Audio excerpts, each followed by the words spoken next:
ಎಲ್ಲರಿಗೂ ನಮಸ್ಕಾರ. ಇವತ್ತು ಒಂದು ಸ್ಪೆಷಲ್ ಅಡಿಗೆ ಅಂತ ಹೇಳ್ಬೋದು. ತುಳುವಲ್ಲಿ ನಾವಿದಕ್ಕೆ ಎಟ್ಟಿದ ಪೊಡಿ ಫ್ರೈ ಅಂತ ಕರಿತೇವೆ. ಹಾಗಾದರೆ ಎಟ್ಟಿ ಹೇಳಿದ ಕೂಡ ನಿಮಗೆ ಗೊತ್ತಾಗ್ಬೋದು, ಸಿಗಡಿಯಿಂದ ಮಾಡಿದಂತಹ ಒಂದು ರುಚಿಕರವಾದ ರೆಸಿಪಿ. ಬಹಳ ಚೆನ್ನಾಗಿ ಬರ್ತದೆ, ಮಕ್ಕಳಿಗಂತೂ ಬಹಳ ಖುಷಿಯನ್ನು ಕೊಡುವಂತಹದ್ದು. ಇದು ಒಂದು ಸೈಡ್ ಡಿಶ್ನಾಗಿ ಸಹ ಯೂಸ್ ಮಾಡ್ಬೋದು, ಅಥವಾ ಗಂಜಿಯೊಟ್ಟಿಗೆ ಅಂತೂ ತಿನ್ನಲಿಕ್ಕೆ ಒಂದು ಬಟ್ಟಲು ಊಟ ಮಾಡ್ಬೋದು, ಅಷ್ಟು ರುಚಿಕರವಾಗಿ ಬರ್ತದೆ. ಮಕ್ಕಳಿಗೆ ನಾನು ಮೊದಲು ಹೇಳಿದ್ದೇನೆ, ಇದು 10 ಕೊಟ್ಟರೆ ಸಹ ತಿಂತಾರೆ. ಹಾಗಿರುವಾಗ ಯಾರೆಲ್ಲ ನನ್ನ ಚಾನಲ್ ನೋಡ್ತಿದ್ದೀರಿ, ಯಾರೆಲ್ಲ ಇನ್ನೂ ಸಬ್ಸ್ಕ್ರೈಬ್ ಮಾಡಿಲ್ಲ, ದಯವಿಟ್ಟು ಸಬ್ಸ್ಕ್ರೈಬ್ ಮಾಡಿ ಸಪೋರ್ಟ್ ಮಾಡಿ ಅಂತ ಹೇಳುತ್ತಾ ಬನ್ನಿ ಈ ಒಂದು ಎಟ್ಟಿದ ಪುಡಿ ಫ್ರೈಯನ್ನು ಯಾವ ರೀತಿಯಲ್ಲಿ ಮಾಡೋದು, ಅದು ಯಾವ ರೀತಿಯಲ್ಲಿ ಬರ್ತದೆ, ಎಷ್ಟು ಟೇಸ್ಟ್ ಆಗ್ತದೆ ನಿಮಗೆ ನೋಡುವಾಗಲೇ ಗೊತ್ತಾಗ್ತದೆ. ಹೇಗೆ ಮಾಡೋದನ್ನು ನೋಡೋಣ. ನಮಸ್ತೆ ಮಿತ್ರರೇ, ಇವತ್ತು ಸ್ವಲ್ಪ ಒಂದು ದೊಡ್ಡ ಸೈಜ್ನ ಸಿಗಡಿ ಸಿಕ್ಕಿದೆ. ಸೊ ಇದನ್ನು ಉಪಯೋಗಿಸಿ ಒಂದು ರುಚಿಕರವಾದ ಫ್ರೈ ಹೇಳಿದರೆ ಸಿಂಪಲ್ ಫ್ರೈ ಅಲ್ಲ, ನಮ್ಮ ಮಂಗಳೂರು, ಉಡುಪಿ, ಕುಂದಾಪುರ ಸೈಡಲ್ಲಿ ಸಿಗುವಂತಹ ಪೊಡಿ ಎಟ್ಟಿ ಫ್ರೈ ಅಂತ ನಾವು ಅದನ್ನು ಕರಿತೇವೆ. ಅದರ ಮೇಲೊಂದು ಪೌಡರನ್ನು ಒಂದು ಉದುರಿಸಲಿಕ್ಕುಂಟು. ಹೋಟೆಲ್ಗಳಲ್ಲಿ ಇಂತಹ ಒಂದು ರುಚಿಕರವಾದ ಸಿಗಡಿಯ ಫ್ರೈಯನ್ನು ಕೊಡ್ತಾರೆ. ಈ ಮೀನಿನ ಫ್ರೈಗೆ ಸಹ ಇಂಥದೇ ಒಂದು ಪುಡಿಯನ್ನು ಬಳಸಿ ಮಾಡ್ತಾರೆ. ಹಾಗಾದರೆ ಈ ರುಚಿಕರವಾದ ಪುಡಿ ಸಿಗಡಿಯ ಫ್ರೈಯನ್ನು ಹೇಗೆ ಮಾಡೋದೆಂದು ನೋಡೋ ಮೊದಲು ಇದನ್ನು ಚೆನ್ನಾಗಿ ಕ್ಲೀನ್ ಮಾಡಿ ಇದರ ಎಲ್ಲ ಸಿಪ್ಪೆಯನ್ನು ತೆಗೆದುಕೊಳ್ಳೋಣ. ವೀಕ್ಷಕರೇ, ಇಲ್ಲಿ ನೋಡಿ, ಚೆನ್ನಾಗಿ ಕ್ಲೀನ್ ಮಾಡಿಕೊಂಡು ಆಯಿತು. ಇದರದ್ದು ಈ ಹೊಟ್ಟೆಯ ಮೇಲಿನ ಬೆನ್ನಿನ ಸೈಡನ್ನು ಚೆನ್ನಾಗಿ ತೆಗೆದುಕೊಳ್ಬೇಕು. ಅದರಲ್ಲಿ ನೋಡಿ ಆ ಉದ್ದದೊಂದು ಇದಿರ್ತದೆ, ಅದೆಲ್ಲ ತೆಗೆದು ಕ್ಲೀನ್ ಆಯಿತು.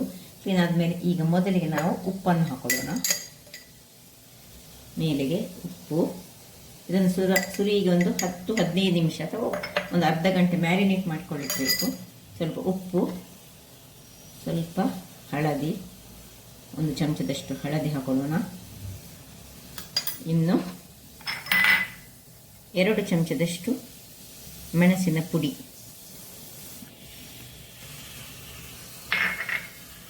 1 ಚಮಚದಷ್ಟು ಇದು ಚಿಕನ್ ಮಸಾಲ ಪುಡಿ,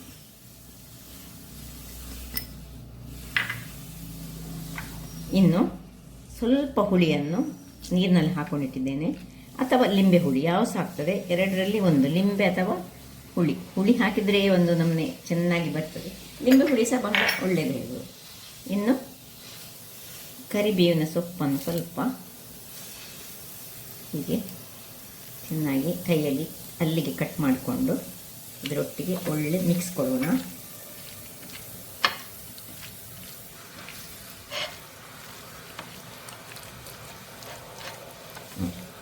ಹುಳಿ ನೀರು ಹಾಕಿದರೆ ಸ್ವಲ್ಪ ಕಲರ್ ಲೈಟ್ ಕೆಂಪು ಬರ್ತದೆ. ಲಿಂಬೆ ಹಾಕಿದರೆ ಇದು ಸ್ವಲ್ಪ ಬ್ರೈಟಾಗಿ ಕೆಂಪು ಕಲರ್ ಆಗಿ ಬರ್ತದೆ. ಯಾವ ಸಹ ಹಾಕ್ಕೊಳ್ಬೋದು, 2 ಸಹ ಹಾಕ್ಕೊಳ್ಬೋದು. ಸೊ ಇದನ್ನೀಗ ನಾವು ಒಂದು ಅರ್ಧ ಗಂಟೆ ಅಥವಾ 1/4 ಗಂಟೆ, ಎಷ್ಟು ಸಹ ಅರ್ಧ ಗಂಟೆ ಮ್ಯಾರಿನೇಟ್ ಮಾಡಿಟ್ಟರೆ ಬಹಳ ಒಳ್ಳೆಯದು. ಸೊ ಇದನ್ನೀಗ ಮ್ಯಾರಿನೇಟ್ ಮಾಡಿ ಇಟ್ಕೊಳ್ಳೋಣ. ಮುಚ್ಚಳವನ್ನು ಮುಚ್ಚಿಕೊಂಡು.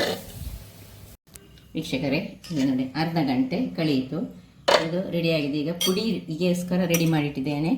ಸ್ವಲ್ಪ ಡ್ರೈ ತೆಂಗಿನಕಾಯಿ ಇದ್ದರೆ ಬಹಳ ಉತ್ತಮ, ಇಲ್ಲದಿದ್ದರೆ ಹೀಗೆ ಖಾಲಿ ತೆಂಗಿನಕಾಯಿಯನ್ನು ಸಹ ಫ್ರೈ ಮಾಡಿಟ್ಕೊಂಡ್ರೆ ಅದು ಡ್ರೈಯನ್ನು ಮಾಡ್ಬೋದು. ಇದನ್ನು ಸ್ವಲ್ಪ 1 ಚಮಚದಷ್ಟು ಈ ಸಪೂರ ಬಾಂಬೆ ರವೆ ಅಥವಾ ಚಿರೋಟಿ ರವೆ ಇದ್ದರೆ ಆಗ್ತದೆ, 1 ಚಮಚದಷ್ಟು ಅಕ್ಕಿಯ ಪುಡಿ, ಮತ್ತು 1 ಚಮಚದಷ್ಟು ಮೆಣಸಿನ ಪುಡಿ ಬೇಕು. ಇದು ಹೀಗೆ ಈಗ ಮೊದಲಿಗೆ ನಾವಿಲ್ಲಿ ಒಂದು ಬಾಣಲೆಯನ್ನು ಇಟ್ಟುಕೊಂಡು ಅದರಲ್ಲಿ ನಾವು ಈ ಸುರಿಗೆ ಈ ಮ್ಯಾರಿನೇಟ್ ಮಾಡಿದಂತಹ ಸಿಗಡಿಯನ್ನು ಕಾಯಿಸ್ಕೊಳ್ಳೋಣ. ಇಲ್ಲಿಗೆ ಎಣ್ಣೆಯನ್ನು ಹಾಕ್ಕೊಳ್ತಿದ್ದೇನೆ. ತೆಂಗಿನ ಎಣ್ಣೆಯನ್ನು ಯೂಸ್ ಮಾಡಿಕೊಳ್ಳಿ, ತೆಂಗಿನ ಎಣ್ಣೆ ಆದರೆ ಚೆನ್ನಾಗಿ ಬರೋದು.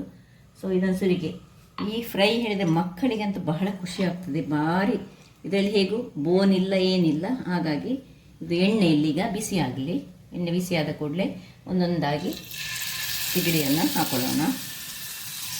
ಬೇಕಿದ್ರೆ ಕಾವಲಿ ಸಣ್ಣದಿದ್ದರೆ ಬ್ಯಾಕ್ ಸೈಡ್ ಹಾಕಿದರೆ ಸಹ ಆಗ್ತದೆ. ಸ್ವಲ್ಪ ದೊಡ್ಡ ಸಿಗಡಿ ಆದರೆ ಏನಾಗ್ತದೆ ಹೇಳಿದರೆ ಕಾಯುವಾಗ ಸ್ವಲ್ಪ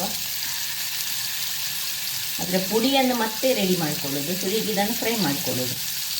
ಸೊ ಈಗ ಒಂದೊಂದನ್ನು ಹಾಕ್ಕೊಂಡು ಸ್ವಲ್ಪ ದೂರ ದೂರ ಈಗ ಅದು ಕರ್ಲ್ ಆಗ್ತದಲ್ಲ, ಕರ್ಲ್ ಆದ ಮೇಲೆ ಬೇಕಿದ್ರೆ ಇನ್ನೊಂದು ಸರ್ತಿ 1-2-3 ಹಾಕ್ಕೊಳ್ಬೋದು, ಅಥವಾ 5-6 ಸುರಿಗೆ ಕಾಯಿಸ್ಕೊಂಡು ಮತ್ತೆ ಇನ್ನೊಂದು ಬ್ಯಾಚ್ ಮಾಡ್ಕೊಳ್ಳೋಣ. ಇಲ್ಲಿ ನೋಡಿ ಕರ್ಲ್ ಆಗ್ತಾ ಬಂತು. ಇದನ್ನೀಗ ಸ್ವಲ್ಪ ತಿರುವಿ ಹಾಕ್ಕೊಳ್ಳೋಣ. ಉರಿ ಮಾತ್ರ ಸ್ವಲ್ಪ ಸಣ್ಣದಿರಲಿ.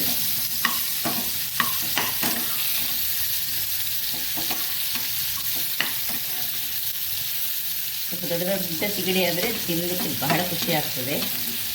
ಬೋನಿಲ್ಲದ್ದು ಫಿಶ್ಗಳು ಹೇಳಿದರೆ ಮಕ್ಕಳಿಗೆ ತುಂಬ ಖುಷಿ ಅಲ್ಲ ನೋಡಿ. ಈಗ ಕಾಯ್ತಾ ಬಂತು. ಇಷ್ಟೇ ನೋಡಿ, ಇದಿಷ್ಟು ಫ್ರೈ ಆಗುವಾಗ ಈಗ ಆಯಿತು. ಇದನ್ನೀಗ ತೆಗೆದುಕೊಂಡು ಇನ್ನೊಂದು ಬ್ಯಾಚನ್ನು ಹಾಕೊಳ್ಳೋಣ. ಆ ಎಣ್ಣೆಯಲ್ಲೇ ಹಾಕೊಳ್ಳೋಣ, ತುಂಬ ಪುನಃ ಎಣ್ಣೆ ಹಾಕ್ಕೊಳ್ಬೇಕಂತ ಏನಿಲ್ಲ. ಸೊ ಇದೀಗ ತೆಗೆದುಕೊಂಡೆ. ಈಗ ಉಳಿದ ಇದನ್ನು ಸ್ವಲ್ಪ ಉರಿ ದೊಡ್ಡದು ಮಾಡಿಕೊಂಡು ಅದೇ ಎಣ್ಣೆಯಲ್ಲಿ ಕಾಯಿಸಿದರೆ ಆಯಿತು.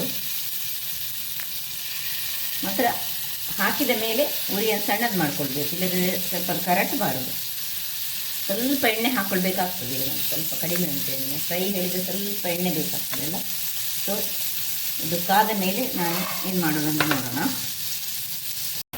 ವೀಕ್ಷಕರೇ ನೋಡಿ, ಇದೀಗ 2ನೇ ಸೆಟ್ ಕಾಯ್ತಾ ಇರುವಾಗ ಇಲ್ಲಿ ನಾನೊಂದು ಕಬ್ಬಿಣದ ಬಣಾಲೆಯನ್ನು ಇಟ್ಕೊಂಡಿದ್ದೇನೆ. ಅದರಲ್ಲಿ ಮೊದಲಿಗೆ ಈ ತೆಂಗಿನ ತುರಿ, ನಿಮ್ಮ ಹತ್ರ ಡ್ರೈ ತೆಂಗಿನ ತುರಿ ಇದ್ದರೆ ಇನ್ನೂ ಸಹ ಬಹಳ ಒಳ್ಳೆಯದು. ಡ್ರೈ ತೆಂಗಿನ ತುರಿ ಆದರೆ ಈಗ ಈ ತೆಂಗಿನ ತುರಿಗೆ ಸ್ವಲ್ಪ ಉಪ್ಪನ್ನು ಹಾಕ್ಕೊಳ್ತಿದ್ದೇನೆ. ಒಂದು ಚಿಟಿಕೆಯಷ್ಟು ಉಪ್ಪು, ರುಚಿಗೆ ತಕ್ಕಷ್ಟು ಉಪ್ಪು ಸ್ವಲ್ಪ ಹಾಕುವ. ಇನ್ನು ಅದನ್ನು ಸ್ವಲ್ಪ ಡ್ರೈ ಹುರಿಬೇಕು.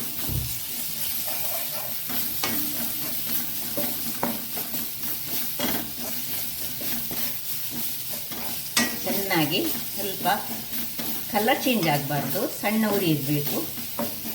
ಅದರಲ್ಲಿ ಸ್ವಲ್ಪ ಎಣ್ಣೆ ಬರ್ತದೆ. ಈಗ ಅಷ್ಟೊತ್ತಾಗುವಾಗ ಈ ರವೆ 1 ಚಮಚದಷ್ಟು ರವೆ ಮನಸಿದಕ್ಕೆ ಹಾಕ್ಕೊಳ್ಬೇಕು. ಒಳ್ಳೆ ಪರಿಮಳ ಬರ್ತದೆ. ಇನ್ನು 1 ಚಮಚದಷ್ಟು ಮೆಣಸಿನ ಪುಡಿ. ಇಲ್ಲಿ ಖಾರ ನಿಮಗೆ ಸ್ವಲ್ಪ ಹೆಚ್ಚು ಬೇಕಿದ್ದರೆ ಸ್ವಲ್ಪ ಹೆಚ್ಚು ಹಾಕ್ಕೊಳ್ಬೋದು. ಇನ್ನು 1 ಪಿಂಚ ಹಳದಿಯ ಪುಡಿ. ಅದಾ ಉರಿಯಲ್ಲಿಟ್ಟುಕೊಂಡು ಇದನ್ನು ಚೆನ್ನಾಗಿ ರೋಸ್ಟ್ ಮಾಡ್ಕೊಳ್ಬೇಕು. ನಾವು ಎಣ್ಣೆ ಏನು ಹಾಕಲಿಲ್ಲ, ಬಟ್ ಇದರಲ್ಲಿ ತೆಂಗಿನ ತುರಿಯಲ್ಲಿ ಎಣ್ಣೆ ಬರ್ತದೆ. ಒಂದು ಡ್ರೈ ತೆಂಗಿನಕಾಯಿ ಆದರೆ ಬಹಳ ಉತ್ತಮ. ನೋಡಿ, ಇದು ಪುಡಿಗೋಸ್ಕರ ಮಾಡುವಂತಹದ್ದು. ಒಳ್ಳೆ ಡ್ರೈ ಫ್ರೈ ಮಾಡ್ಕೊಳ್ಬೇಕು ಇದನ್ನು.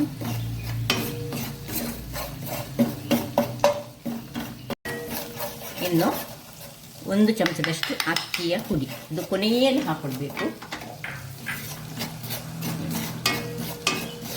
ಇಷ್ಟಾಗುವಾಗ ಈ ಪುಡಿ ರೆಡಿ ಆಯಿತು. ಹೇಗೆ ಬಂದು, ಅಥವಾ ನಿಮಗೆ ಈ ರವೆ ಬೇಡದಿದ್ದರೆ ರಸ್ಕನ್ನು ಪೌಡರ್ ಮಾಡಿ ಸಹ ಮಾಡ್ಕೊಳ್ಬೋದು, ಅಥವಾ ಬ್ರೆಡ್ ಕ್ರಮ್ಸ್ ಮಾಡಿ ಸಹ ಮಾಡ್ಕೊಳ್ಬೋದು, ಅದು ಸಹ ಆಗ್ತದೆ. ಆದರೆ ಇದು ಚೆನ್ನಾಗಿ ಬರ್ತದೆ ಪೌಡರಿಗೆ. ಸೊ ಮಕ್ಕಳಿಗೆ ಅಂತ ತಿನ್ನಲಿಕ್ಕೆ ಇದು ಸಹ ಖುಷಿ ಆಗ್ತದೆ, ಅದು ಸಹ ಖುಷಿ ಆಗ್ತದೆ. ನೋಡಿ, ಇದನ್ನೀಗ ಏನು ಮಾಡಬೇಕಂತ ಹೇಳ್ತೀನಿ. ಈಗ ಡ್ರೈ ಮಾಡಿಕೊಂಡಿದ್ದೇವೆ. ಇದನ್ನೀಗ ಆಯಿಲ್ ಹೇಗೆ ಬರೋದು ಹೇಳಿದರೆ, ಇದು ಇಷ್ಟ ಆಗುವಾಗ ಇದು ಇಲ್ಲಿ ಸಣ್ಣ ಉರಿಯಲ್ಲಿ ಇಲ್ಲಿ ನೋಡಿ, ಇದು ಆಯಿತು. ಇದನ್ನು ತೆಗೆದುಕೊಳ್ತಿದ್ದೇನೆ.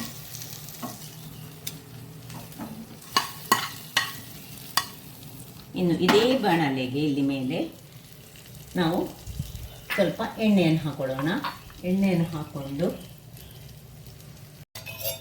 ಸ್ವಲ್ಪ ಎಣ್ಣೆಯನ್ನು ಹಾಕ್ಕೊಳ್ತಿದ್ದೇನೆ. ಎಣ್ಣೆಯನ್ನು ಹಾಕ್ಕೊಂಡು ಈ ಫ್ರೈ ಮಾಡಿದ್ದನ್ನು ಇಲ್ಲಿ ಆಫ್ ಮಾಡ್ಕೊಳ್ತಿದ್ದೇನೆ, ರೋಸ್ಟ್ ಮಾಡಿದ್ದನ್ನು. ಇನ್ನು ಇದನ್ನು ಇದಕ್ಕೆ ಶಿಫ್ಟ್ ಮಾಡ್ಕೊಳ್ತಿದ್ದೇನೆ. ನೋಡಿ, ಉರಿ ಸಣ್ಣದಿರಲಿ. ಇದರಲ್ಲಿ ಒಳ್ಳೆ ಫ್ರೈ ಆಗಬೇಕೀಗ. ಇನ್ನು ಸ್ವಲ್ಪ ಎಣ್ಣೆ ಬೇಕಿದ್ರೆ ಎಣ್ಣೆಯನ್ನು ಹಾಕ್ಕೊಳ್ಬೋದು. ಚೂರು ಎಣ್ಣೆ ಹಾಕ್ಕೊಳ್ಳೋಣ. ತೆಂಗಿನ ಎಣ್ಣೆ ಹಾಕ್ಕೊಳ್ಬೇಕು. ತೆಂಗಿನ ಎಣ್ಣೆ ಆದರೆ ಮಾತ್ರ ಅದಕ್ಕೊಂದು ಟೇಸ್ಟ್ ಬರೋದು. ಇದೀಗ ಇನ್ನು ಒಳ್ಳೆ ಫ್ರೈ ಆಗಬೇಕು. ನೋಡಿ, ಇಷ್ಟ ಆಗುವಾಗ ಇನ್ನು ಸ್ವಲ್ಪ ಎಣ್ಣೆಯನ್ನು ಇದಕ್ಕೆ ಹಾಕ್ಕೊಳ್ಳೋಣ. ಸೊ ಎಣ್ಣೆಯಲ್ಲಿ ಇದು ಸ್ವಲ್ಪ ಒಳ್ಳೆ ಕ್ರಿಸ್ಪ್ ಆಗಬೇಕು. ತುರಿಗೆ ಡ್ರೈ ಆಗಿ ರೋಸ್ಟ್ ಮಾಡಿಕೊಳ್ಬೇಕು. ಮತ್ತು ಎಲ್ಲ ರೋಸ್ಟ್ ಆದ ಮೇಲೆ ಇದನ್ನು ಈ ರೀತಿ ಇದಕ್ಕೆ ಇನ್ನೂ ಸ್ವಲ್ಪ ಕೆಂಪು ಬರಬೇಕಿದ್ರೆ ನೀವು ಈ ರೆಡ್ ಚಿಲ್ಲಿ ಪೌಡರ್ ಇನ್ನೂ ಸಹ ಖಾರ ಮತ್ತು ಕೆಂಪು ಬರಬೇಕಿದ್ರೆ ರೆಡ್ ಚಿಲ್ಲಿ ಪೌಡರ್, ಒಂದು ಬ್ಯಾಡಗಿ ಚಿಲ್ಲಿ ಪೌಡರ್ ಹಾಕಿದರೆ ಅಷ್ಟು ಖಾರ ಆಗೋದಿಲ್ಲ. ಗುಂಟೂರು ಪೌಡರ್ ಹಾಕಿದರೆ ಒಳ್ಳೆ ಖಾರ ಬರ್ತದೆ. ಹೆಚ್ಚಾಗಿ ಇದನ್ನು ಈ ಬಾರ್ಗಳಲ್ಲೆಲ್ಲ ಈ ರೀತಿಯಲ್ಲಿ ಈ ಪುಡಿ ಎಟ್ಟಿ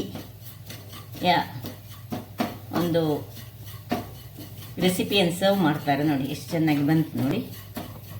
ಇದು ಚೆನ್ನಾಗಿ ಆಗಬೇಕು, ನಿಧಾನಕ್ಕೆ ಸಣ್ಣ ಉರಿಯಲ್ಲಿ ಇದನ್ನು ಫ್ರೈ ಮಾಡಿಕೊಳ್ಬೇಕು. ನೋಡಿ ಒಳ್ಳೆ ಫ್ರೈ ಆಯಿತು. ಈಗ ನೋಡಿ ಒಳ್ಳೆ ಹೀಗೆ ತಿನ್ನುವಾಗ ಕ್ರಿಸ್ಪಿಯಾಗಿ ಬರಬೇಕು. ಉಪ್ಪು ಎಲ್ಲ ಸರಿ ಉಂಟಾ ನೋಡಿಕೊಳ್ಬೇಕು. ಇನ್ನೀಗ ಇದನ್ನು ಇದಕ್ಕೆ ಶಿಫ್ಟ್ ಮಾಡ್ಕೊಳ್ಳೋಣ. ಅದರಲ್ಲಿ ಸ್ವಲ್ಪ ನೀರಿದ್ದರೆ ನೀರು ಮಾಡಿ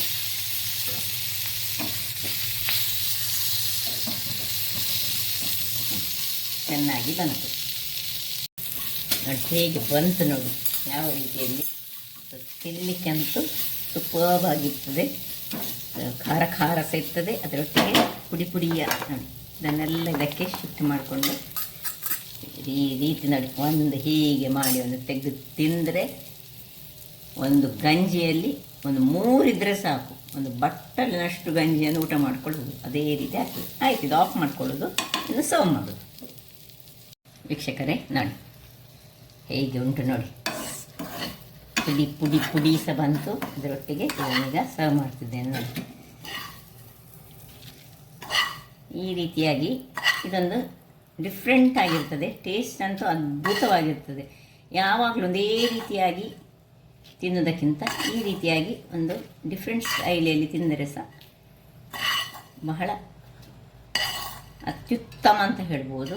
ಒಮ್ಮೆ ಟ್ರೈ ಮಾಡಿ ನೋಡಿ. ಈ ಪೌಡರ್ ಸಹ ತಿನ್ನಲಿಕ್ಕೆ ಗಂಜಿ ಒಟ್ಟಿಗೆ ಬಹಳ ಚೆನ್ನಾಗಿರ್ತದೆ. ಹಾಗಾದರೆ ನೋಡಿದರೆ ವೀಕ್ಷಕರೇ ಯಾವ ರೀತಿಯಲ್ಲಿ ನೋಡಿ ಕಾಣ್ಬೋದು. ಈ ರೀತಿ ತುಂಬ ಕವರ್ ಆಗಿದ್ದರೆ ಸಹ ಒಳ್ಳೆಯದಾಗ್ತದೆ. ಕವರ್ ಸ್ವಲ್ಪ ಕಡಿಮೆ ಇದ್ದು ಖಾಲಿ ಪುಡಿಯನ್ನು ಹೀಗೆ ತಿನ್ನಲಿಕ್ಕೆ ಸಹ ಬಹಳ ಚೆನ್ನಾಗಿ ಬರ್ತದೆ ನೋಡಿ.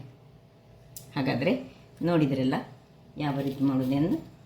ನನ್ನ ಈ ಕುಕಿಂಗ್ ಚಾನಲ್ ನಿಮಗೆ ಇಷ್ಟ ಆದರೆ ಬೋಳೂರು ಸುವರ್ಣ ಚಾನಲನ್ನು ಲೈಕ್ ಮಾಡಿ, ಶೇರ್ ಮಾಡಿ ಹಾಗೂ ಸಬ್ಸ್ಕ್ರೈಬ್ ಮಾಡಿ ಹಾಗೂ ನನ್ನ ಇನ್ಸ್ಟಾಗ್ರಾಮ್ ಪೇಜನ್ನು ಫಾಲೋ ಮಾಡಿ. ಧನ್ಯವಾದಗಳು.